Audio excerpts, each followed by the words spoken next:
جی اگلا سوال ہے ساتھی پوچھتے ہیں شیخ محترم جیسا کہ حدیث میں ہے کہ اگر کوئی بچہ جب تک اس کا عقیقہ نہیں ہوتا ہے تو وہ گروی ہوتا ہے، تو اس پوری حدیث کا کیا معنی اور مطلب ہے؟ گروی سے کیا مراد ہے؟ بھائی گروی کے اصل میں دیکھیے ایک معنی تو یہ ہے کہ اللہ تبارک و تعالیٰ کی جو نعمت ہو اس کے اوپر شکر کرنا ضروری ہے، اور بچے کی ولادت کا شکر ادا کرنا ہے کہ اس کے نام سے کیا ہے، اگر ذکر ہے تو 2 اور انثیٰ ہے تو 1 جانور کیا جائے۔ تو اگر آپ نے شکر نہیں ادا کیا گویا کہ اس کے جو ہے ابھی گروی کے معنی میں ہے۔ دوسرا معنی گروی کا یہ ہے جو بھی کسی حد تک قابل قبول ہو سکتا ہے کہ گروی کا یہ معنی ہے کہ والد کے اوپر جو بچوں کے حقوق ہیں ان میں سے ایک حق یہ ہے کہ آپ اس کا عقیقہ بھی کیجیے۔ اگر آپ اس کا عقیقہ نہیں کرتے ہیں تو اولاد جو خود اپنے نیک کام کرتی ہے اس میں یہ ہے کہ اولاد کے نیک کام کا ثواب کس کو ملتا ہے؟ اس کے والدین کو ملتا ہے۔ تو آپ نے نہیں کیا ہے تو گویا آپ نے گروی کچھ چھوڑایا نہیں تو اولاد کے نیک کام کا عمل آپ کو نہیں ملے گا۔ جی مگر اس لڑکے کے نیک کام میں کوئی فرق نہیں آئے؟ کوئی فرق نہیں پڑے گا۔ اس کی کون سی غلطی ہے بھائی؟ غلطی کس کی ہے؟ والدین کی ہے نا۔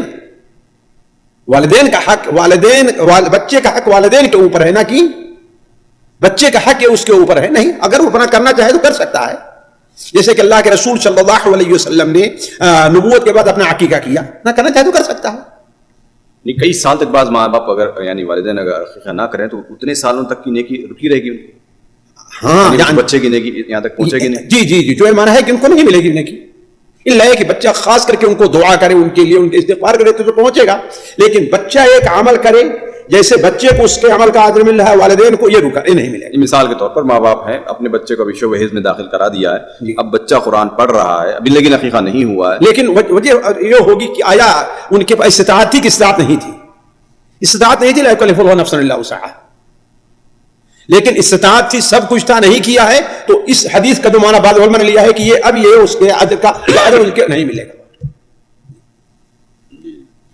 اسی میں اگلا سوال یہ بھی آتا ہے شیخ عقیقے کو لے کر، بہت سارے لوگ جو ہے نا جیسے یعنی قربانی کے ساتھ ملا کر دیتے ہیں، جیسے اس سے پہلے بھی بات چھڑی تھی، اگر کوئی کر لے تو کیا اس کو دوبارہ، جیسے اس کو پتہ نہیں تھا پہلے وہی پتا تھا کہ یہ جائز ہے تو اس نے کر لیا؟ بھائی دیکھیے چونکہ یہ بات فقہا کے نزدیک ایک اختلافی مسئلہ ہے، احناف میں ہے اختلافی مسئلہ، احناف کے یہاں ہے کہ قربانی کے اندر کوئی آدمی قربانی کی نیت سے حصہ لے، کوئی عقیقہ کی نیت سے، تو اگر کوئی کر لے رہا تو ہم کہیں گے انشاءاللہ ہو چکا ہے، لیکن دوبارہ نہ کریں، اس لیے کہ قربانی ایک الگ شعیرہ ہے، عقیقہ ایک الگ شعیرہ ہے، اور عقیقہ کے لیے سنت یہ ہے کہ پورا جانور ہونا چاہیے، اس میں حصہ نہیں ہے۔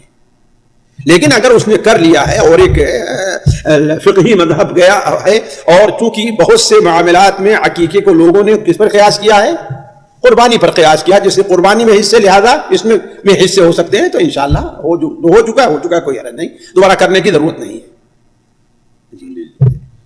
اب جو لوگ یعنی شادی وغیرہ میں بھی ملا کے کر دیے ہیں وہ بھی نکاح، بھائی شادی میں ملا کیا ہے وہ تو جانور پورا کیا ہے نا، اس میں غلطی جو اس کی ہوئی ہے وہ یہ ہے کہ اس کو بلا وجہ ٹالتا رہے کہ ہم اس میں شادی میں کریں گے، تاکہ ہمیں جو ہے وہ کیا کرنا پڑے، الگ سے جانور شادی کے لیے نہ ذبح کرنا پڑے، یہ اس کی غلطی ہے، اس لیے کہ ولیمہ کے لیے الگ ذبیحہ ہے، اس کے لیے الگ ذبیحہ ہے۔ لیکن اب جو کچھ ہو چکا ہے وہ ہو چکا، فانتہا ما سلف، اب اگر دوبارہ کرتا ہے تو ظاہر بات اس پر جو ہے اللہ تعالیٰ کا مواخذہ ہوگا علم کے بعد جو ہے۔ یعنی اب ہماری کوئی ویڈیو دیکھ کر بھی سن کر بھی اس کے باوجود بھی اگر وہ 2-3 مہینے شادی کے لیے انتظار کرتا تو گنہگار ہوگا؟ دیکھیے گنہگار عقیقہ واجب نہیں ہے گنہگار ہو، عقیقہ جو واجب نہیں ہے کہ وہ گنہگار ہو، ایک سنت مؤکدہ کو چھوڑ رہا ہے۔ اب یہ مسئلہ ہو کہ جان گیا کہ ہاں بھائی یہ عقیقہ کے لیے ذبیحہ مستقل ہے، شادی کے لیے، اب اس کو تم اس کے لیے ٹالو، اس کا مطلب ہے تم عقیقہ نہیں کرنا چاہتے، کیا کرنا چاہتے ہو؟ تم شادی کے لیے ذبح کرنا چاہتے ہو، اولم ولو بشاتن جو ہے وہاں الگ اس کے لیے متعین ہے نا، ایک عقیقہ تو اس میں ولیمے میں 2-4 بکرے ہو سکتے ہیں نا، ایک بکرا ایک بھی ملا دیا جائے، بھائی تو ٹھیک ہے، لیکن یہی تو ہے کہ تم نے گویا اب یہاں پر یہ ہوگا کہ اس کی نیت درست نہیں ہے۔ عقیقہ کیا ہے؟ وہ خالص اللہ تعالیٰ کی رضا کے لیے، نہ یہ کہ اسے بلا وجہ تم شادی کے لیے ٹالو، یہ چیز کیا ہے محل نظر ہے، ہم نہیں کہتے گنہگار ہوگا، لیکن یہ ہے کہ کم سے کم ثواب سے محرومی کا ایک ذریعہ ہو سکتا ہے۔ مگر عقیقہ ہو جائے گا اس کا جب کر لے گا تو 3-4 مہینے کے بعد، اس کا اللہ کا معاملہ، درمیان کا معاملہ ہے، ہو جانا نہ ہو جانا ہم کیوں کہیں نہیں ہو سکتا ہے، ہم یہ کہیں کہ اس کا یہ طریقہ سنت کے خلاف ہے، شریعت کے خلاف کر رہا ہے وہ یہ کام۔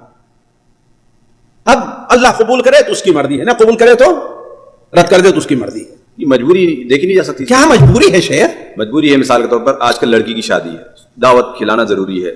اب ایک مجبور انسان ہے, بیٹی کی شادی بھی اس کو کرنا ہے, اب بچوں کا عقیقہ بھی ہے. بھائی بیٹی کی شادی میں ضروری ہے کہ 10 بکرے ذبح کیے جائیں, 5 بکرے ذبح کیے جائیں. 2 ہی کر لیں کافی ہو جائے گا. بڑے کا گوشت لے لے, کیا ضرورت بکرے گوشت کھلائیں؟ پیسے لگیں گے نا شیخ, اس میں تو اس سے بہتر ہے کہ یہ بڑے میں آسان رہے گا. بڑے کا اس سے بڑے کا گوشت لے لے, کوئی ضروری بکرا ذبح کریں؟ نہیں, کوئی ضروری اس کو سستا پڑ جائے گا. خرچہ تو زیادہ ہوگا نا گوشت کا. کیسے خرچہ زیادہ ہوگا؟ بڑے کا گوشت بھی تو مہنگا ہے بھائی. مہنگا, لیکن بکرے کتنا مہنگا تھوڑی ہے, 500 یا 400 آلریڈی اس کو کرنا ہی ہے. علی کل حال یہ سنت کے خلاف ہے. سیدھی بات یہ ہے, اللہ کے رسول کے خلاف ہے. ومن عمل عمل لیس علیہ امرنا فہو رد. سیدھی بات یہ ہے. نہیں, یہ اصول اس کے اوپر نہیں فٹ بیٹھے گا کہ کوئی مجبوری نہیں ہے, کوئی مجبوری نہیں ہے. شادی شیخ, شادی میں اتنا کھلانا کون سی مجبوری ہے؟ اب تھوڑا سا کھلاؤ, تھوڑے آدمی بلاؤ, 100 کو نہ بلاؤ, 50 کو بلاؤ, 50 کو بلاؤ, یہ کون سی مجبوری ہے؟ ایک مجبوری ہے انسان بنا لیتا ہے, اور ایک مجبوری حقیقت مجبوری ہوتی ہے. یہاں مجبوری بنا لی جا رہی ہے.